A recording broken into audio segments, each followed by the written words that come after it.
안녕하세요. 우리아담입니다. 건강하고 행복한 나날 되세요. 이야기 시작합니다. 얘야, 어서 서둘러라. 가는 길이 바쁘다. 마님, 어디를 이리 서두르십니까? 고개 넘어 점을 보러 가는 길이다. 용암 무당이 있다고 해서 늦기 전에 다녀오려고 서두르는 게다. 마님, 그럼 진작 말씀하셨으면 단단히 채비를 했을 텐데요. 아무리 빠른 걸음이라 해도 오늘 해안에 당도하기는 힘들지 않을까요? 무슨 서론이 이리 기느냐? 따르라면 따를 것이지. 마님은 한시가 급했다. 생각난 김에 답답하여 점을 보기로 작정을 한 것이다. 친구 집에 다녀오겠다던 서방님이 집을 나선 지 3년이 지나도 돌아오지 않는 것이다. 친구네 연통을 해보니 온다는 친구가 오도 가도 안 하고 기별도 없다고 난색을 하는 것이 아닌가. 그러니 마님은 속이 타들어가는 심정으로 하루하루를 버티는 중이었다. 죽었는지 살았는지 수소문을 해봐도 도통 소식을 알 수 없어 고개 넘어 점을 잘 보는 무당이 있다고 하여 서두르는 것이었다. 느닷없이 따르라는 명을 받고 머슴 삼룡이는 일하다 말고 나서게 된 것이다. 산고개를 넘어야 하기에 여종보다는 머슴을 데리고 가는 것이 든든할 거라 생각한 것이다. 한참을 뒤따르다 삼룡은 마님의 마음은 이해하나 아무런 준비 없이 길을 떠나는 것은 무모한 것 같았다. 마님, 빠른 걸음으로 간다고 해도 오늘 해안에 고개를 넘는 건 무리인 것 같습니다. 서두르면 될 줄 알았느니라. 정말로 멀구나. 고개를 넘기도 전에 날이 어두워졌으니 오두가도 못하고 산속에서 있다가 새벽에 다시 발길을 옮겨야겠다. 주위에 아무리 찾아봐도 인적은 없고 멀리서 승냥이 소리만 들려왔다. 밤이 되니 산속이라 한기도 느끼고 무서웠다. 삼룡아, 내가 네 말을 듣고 단단히 채비를 해서 이른 새벽에 떠났어야 했는데 서방님 소식이 궁금하여 실오라기라도 잡는 심정으로 무작정 나왔구나. 마님, 마음 충분히 이해합니다요. 마님, 내일 새벽에 동이 트면 요기를 할 수 있게 민가를 찾아보겠습니다요.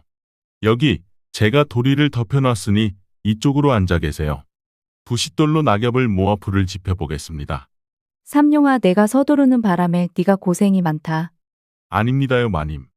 삼룡은 낙엽을 긁어 모아 부싯돌로 연신 부비며 불꽃을 일으켰다.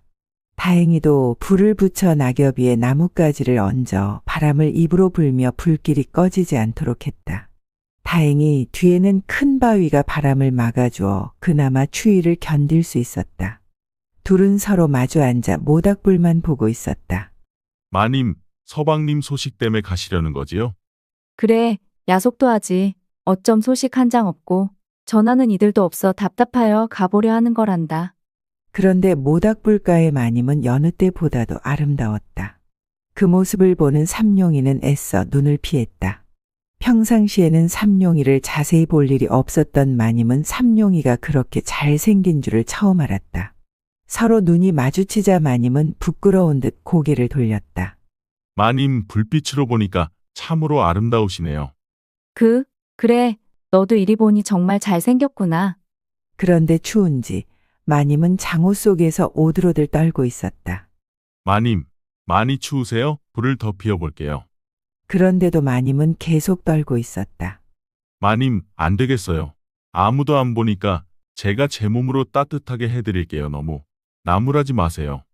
그러면서 마님을 넓은 가슴으로 마님을 감싸 안았다. 마님은 싫다는 몸짓을 하다가 삼룡이의 몸이 따뜻한 것을 느끼고 가만히 있었다. 삼룡이의 품 안에 있으니 너무나 따뜻하고 산의 냄새가 코끝을 자극하였다. 마님, 동이 틀 때까지 이러고 있으세요. 마님은 그 말이 싫지 않았다.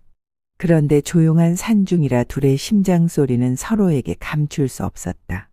삼룡이는 삼룡이대로 마님의 가슴 뛰는 소리가 팔뚝에 전해져 팔이 들썩 거림을 애써 모른 척했다. 마님은 마님대로 삼룡이 숨소리가 요동치듯 들리는 것이 아닌가. 더 이상 둘은 그 소리를 외면할 수 없었다. 마님, 저 더 이상 참을 수가 없을 것 같아요. 마님 죄송해요. 그러면서 삼룡이는 마님을 앉아있던 넓은 바위에 눕혔다. 마님 역시 이성으로 제어할 수 없는 요동치는 몸을 억제할 수 없었던 것이다. 삼룡은 금세 마님을 끌어안고 누가 먼저랄 것도 없이 뒤엉켜버린 것이다. 아무도 없는 캄캄한 숲속 둘의 거친 숨소리만 숲속의 적막함을 가르고 있었다.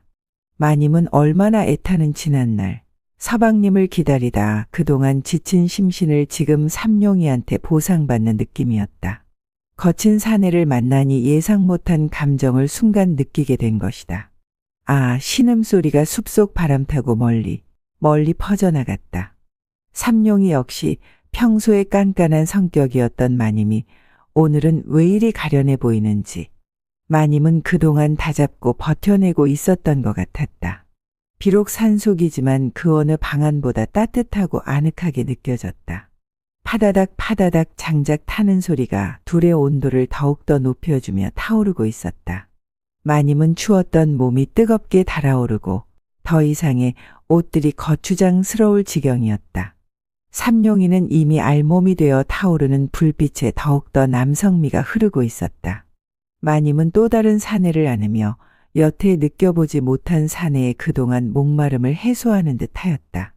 삼룡은 마님의 행동이 의외라 생각하며 열정적으로 마님을 안았다. 얼마간 시간이 흘렀을까?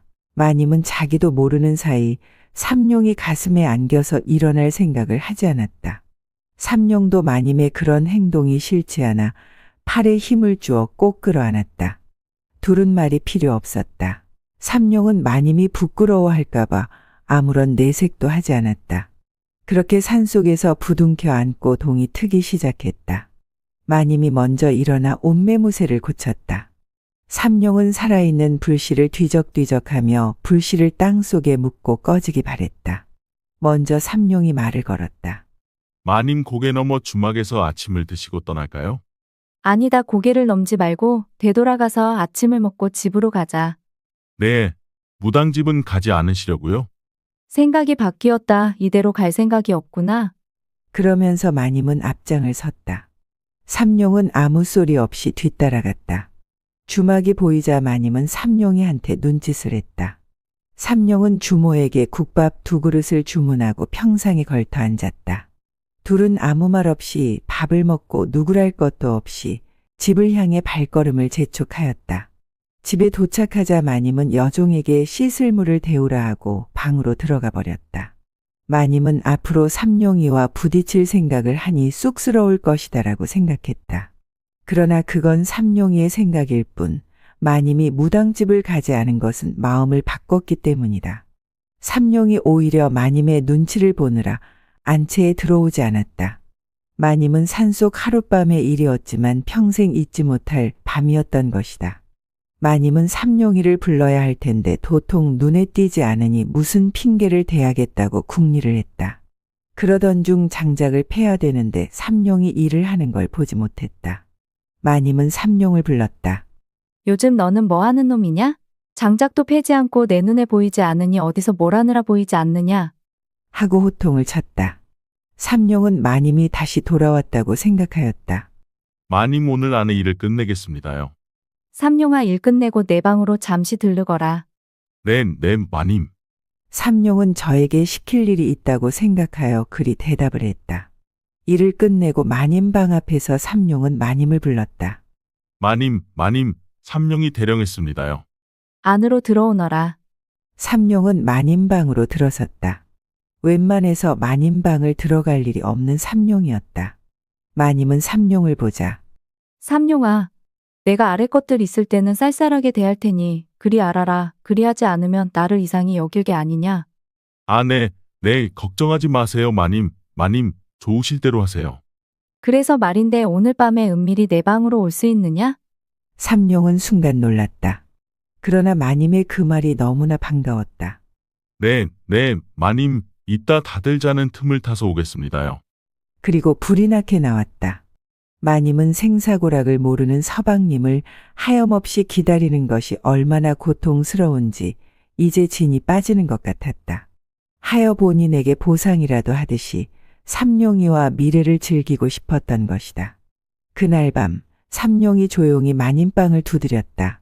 마님은 방문을 열어주고 문 쪽으로 병풍을 들이우고 등잔을 껐다. 아무도 안 보이는 깜깜한 방이었다.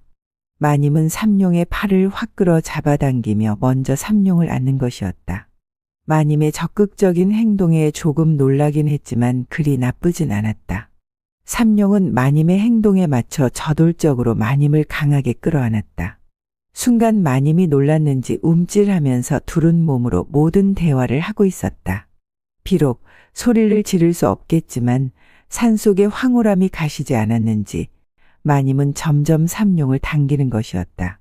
삼룡은 더 이상의 마님에게 바랄 것이 없는 존재가 되어버렸다. 둘의 시간이 너무나도 짧게 느껴졌지만 다음을 기약할 수밖에 없었다. 새벽 닭이 울면 종들이 하나둘 일어나기에 서둘러 삼룡은 마님 방을 나왔다. 그 여운을 각자 방에서 즐기고 있는 것이다. 마님은 다시 그 산속을 삼룡이와 또 가고 싶어졌다. 하지만 무슨 핑계거리가 없어 혼자 상상의 나래를 펴보는 것이다. 삼룡이 역시 얼떨결에 마님과의 사랑이 이렇게 발전하리라고는 생각도 못했던 것이다. 일어나고 싶지 않아 삼룡은 이불을 둘둘 말고 혼자 희죽희죽 실성한 놈 마냥 그러고 뒹굴고 있었다. 마님도 방 안에서 혼자 외롭게 지내던 지난 3년이 지금 보상되는 것 같았다. 몰래 하는 사랑도 좋지만 꼭 다시 그 산속을 또 가보고 싶은 것이다. 이번에 채비를 단단히 하여 한 사나흘 있고 싶었다. 다음 날 삼룡을 불러 삼룡아, 은밀히 그 산속을 갔으면 하는데 넌 어떠냐? 이왕 가는 거 2, 3일이나 사나흘 정도 있다 왔으면 좋겠는데 그럴 수 있겠느냐? 글쎄요, 그 산속이 워낙 인적이 없긴 한데 추운 데다가 며칠 있는 거 아무래도 위험할 것 같아요. 차라리 자주 외출을 하시는 게 나을 것 같은데요. 아니면 작은 남자에 기거하시면 제가 왔다 갔다 하는 거 어떨까요? 옳지, 좋은 생각이다. 그럼 산속에 작은 암자가 있는지 알아보고 오너라. 삼룡은 산속을 헤매어 작은 암자를 발견했다. 그 암자는 너무 작아 찾아오는 사람도 없고 노승만이 기도만 드리고 있는 것 같았다. 스님, 저희 마님이 기도를 드리려 여기서 며칠간만 묵었으면 하는데 묵을 수 있을까요? 여기는 찾아오는 사람도 없고 먹는 것도 변변치 않은데 묵을 수 있겠어. 나 혼자 있으니 누구라도 와서 있다면야 무에 나쁠게 있겠어. 스님 감사합니다. 먹을거리는 저희가 가져다 놓을 테니 걱정하지 마십시오. 삼룡은 스님의 허락을 받고 날듯이 기뻤다. 마님에게 허겁지겁 달려가 이 말을 전하였다. 마님, 스님이 아무 때나 오셔도 된다고 하니 마님 언제 채비를 할까요? 그래 그럼 내일 당장 채비를 해서 가자꾸나. 아래 것들한테 며칠 집을 비울 것이라 단단히 일러두고 가자꾸나. 마님의 소원대로 산속에서 미래를 즐길 날이 내일로 다가온 것이다. 둘은 너무도 기뻤다. 삼룡은 마님의 먹을거리를 지고이고 절에 바칠 쌀도 지게에 얹어 무거운 줄도 모르고 삼룡은 한달음에 암자에 도착하였다. 새벽같이 일찍 서두르는 덕에 암자에 도착할 때는 이미 어둑어둑 땅거미가 지었다. 먼저 스님에게 마님은 인사를 하고 거처 할 방으로 가서 짐을 풀었다. 그리고 근처 산을 둘러보고 오겠노라고 하고 둘은 산속에서 미래를 즐길 마음으로 마땅한 곳을 물색하였다. 지난번처럼 낙엽을 긁어모아 모닥불을 지폈다. 둘은 준비하는 동안 흥분되어 더 이상 지체하기 싫어 둘은 너무도 편히 미래를 즐기기 시작했다. 이제 소리를 질러도 되고 함성을 질러도 된다. 마님의 신음소리와 삼룡의 숨소리가 온 산을 덮어버렸다. 나뭇잎 부딪히는 소리만 스산하게 날 뿐 둘의 거친 숨소리로 정막을 깨고 있었다. 얼마나 시간이 흘렀을까. 날은 더 어두워져 앞을 가늠할 수 없을 정도였다. 둘은 아무 말 없이 암자로 향했다. 우리 야담 잘 들으셨습니까? 마님의 욕망의 끝은 어떻게 될까요? 둘의 사랑은 지속될 수 있을까요? 다음 2화를 기대해 주세요. 우리 야담이었습니다. 감사합니다.